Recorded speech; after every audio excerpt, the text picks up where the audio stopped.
ഓരോരുത്തർക്കും അവരവരുടേതായ കഴിവുകളുണ്ട്.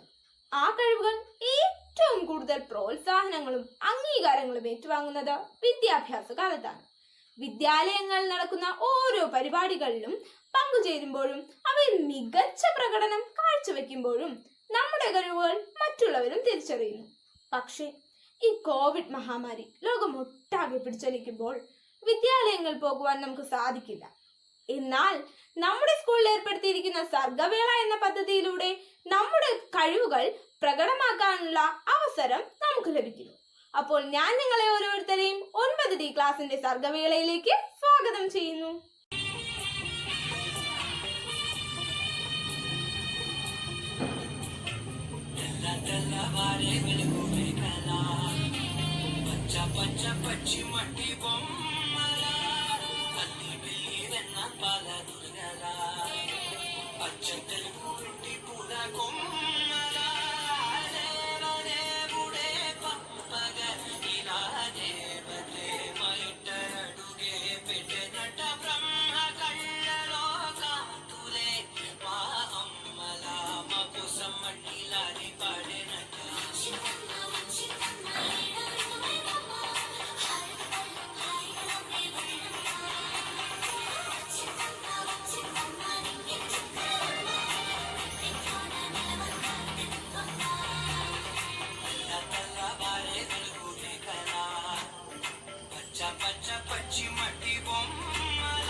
Close till I get up. Time is barely on our side. I don't wanna waste what's left. The storms we chase are leading us, and love is all we'll ever trust. Yeah, no, I don't wanna waste what's left. And on we'll go, through the wastelands, through the highways, till my shadow turns to sun rays. And on we'll go, through the wastelands, through the highways, and on we'll go.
അമ്മ എന്ന രണ്ടക്ഷരത്തെ അമ്പലനടകളിലും പള്ളിമുറ്റങ്ങളിലും ഉപേക്ഷിക്കുമ്പോൾ മാതൃസ്നേഹത്തിന്റെ മഹാത്മ്യം തിരിച്ചറിയാനാവാത്ത മനുഷ്യപുത്രന്മാരെ വെറുതെയല്ല മഹാഭാരതത്തിലൂടെ കുന്തിദേവി മൊഴിയത്.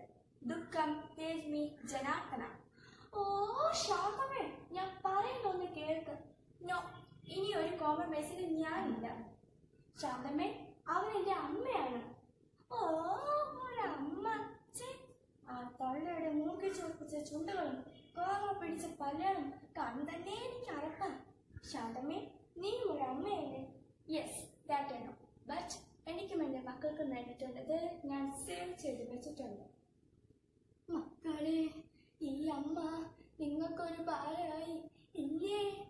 ഓ എന്ത് ഭാരം! അമ്മയൊരു ഡോക്ടറിൻ്റെ അടുത്ത് കൊണ്ടുപോകണമെന്ന് പറഞ്ഞിട്ട് മകൻ സമ്മതിക്കുന്നില്ല. എവിടെയാ ഡോക്ടർ? ഗുരുവായൂരോ അതോ രാമേശ്വരത്തോ? കൃഷ്ണ, ഗുരുവായൂരപ്പോ ഈ നശിച്ച തളെ എങ്ങനെയെങ്കിലും ഒഴിവാക്കി തരണേ. ഞാൻ കദളിപ്പഴം കൊണ്ട് തുലാഭാരം നടത്തി വയ്ക്കാമേ. അങ്ങോട്ട് നിന്ന് തൊഴുതോളൂട്ടോ, ഞാൻ പോയി പ്രസാദം വാങ്ങിയിട്ട് വരാം.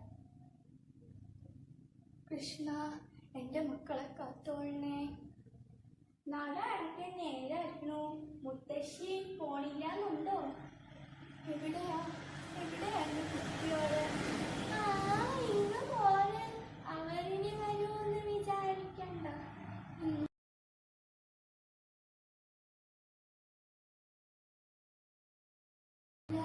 എന്റെ കുട്ടിയോട് വരും. വരും. ഏർപാടി നേർച്ചയ്ക്ക് പോയപ്പോൾ ഇതുപോലെ ഉപേക്ഷിച്ചിട്ട് പോയതാ എന്നെ എൻ്റെ മോൻ. ഇനി തിരിച്ചു വന്നാലും കൂടെ പോണ്ടെന്ന് തോന്നിയപ്പോഴാ പിച്ചെടുത്ത് ഇവിടം വരെ എത്തിയത്. ഓഹോ, അപ്പൊ ഹിന്ദു അല്ലേ? പിടിച്ച് പുറത്താക്കടാ. ഇല്ല, അരുത്, ഒന്നും ചെയ്യരുത്. ദാ അത് കണ്ട നാട്ടിലെ നടത്തുള്ള ഒഴുക്ക. ജാതിയും മതവും അറിയാത്തോണ്ടാ ഇവരിവിടെ എത്തിയത്. ഇവരെ മക്കൾ ഇവിടെ എത്തിച്ചാൽ കൂട്ടിയാൽ മതി. ഹിന്ദുവായാലും ക്രിസ്ത്യാനിയായാലും ഇസ്ലാമായാലും ഞങ്ങളുണ്ട് കൂടെ. അയ്യോ കഷ്ടം. ഞാൻ ഡോക്ടറിനെ വിളിക്കാമേ. ഹലോ, പ്രസ് ക്ലബ് അല്ലേ? ഇത് ഞാനാണേ. ഒരു തലപ്പൊടിയാണ് പഠിക്കുന്നുണ്ട്. ആരെങ്കിലും വന്ന് കൊണ്ടുപോകണമെങ്കിൽ ഒരു ഫോട്ടോ, അത്രേ ഉള്ളൂ. പ്ലീസ്. അരുത്, എൻ്റെ ഫോട്ടോ എടുക്കരുത്. ഈ ഫോട്ടോ ഇനിയൊന്നും പത്രത്തിൽ വന്നാൽ എൻ്റെ മക്കൾക്ക് അത് കുറച്ചില്ല. ആഹാ, ഈ ലോകം അറിയട്ടെ അമ്മമാരെ ഉപേക്ഷിക്കുന്ന മക്കളുടെ കഥ. എന്തിനാ അത്? ഇതുപോലൊരു ഗതി ഇനിയും ഒരമ്മയ്ക്കും ഉണ്ടാകാതിരിക്കും. എങ്കിൽ മോനി അമ്മയുടെ ഫോട്ടോ എടുത്തോ. എന്നിട്ട് ആ ഫോട്ടോ നോക്കിയെങ്കിലും പറയണം ഞാൻ നിന്റെ ആരാണെന്ന്. അയ്യോ, എവിടെ സഹോദര തെറ്റിയതെന്താ? തെറ്റിച്ചതാ.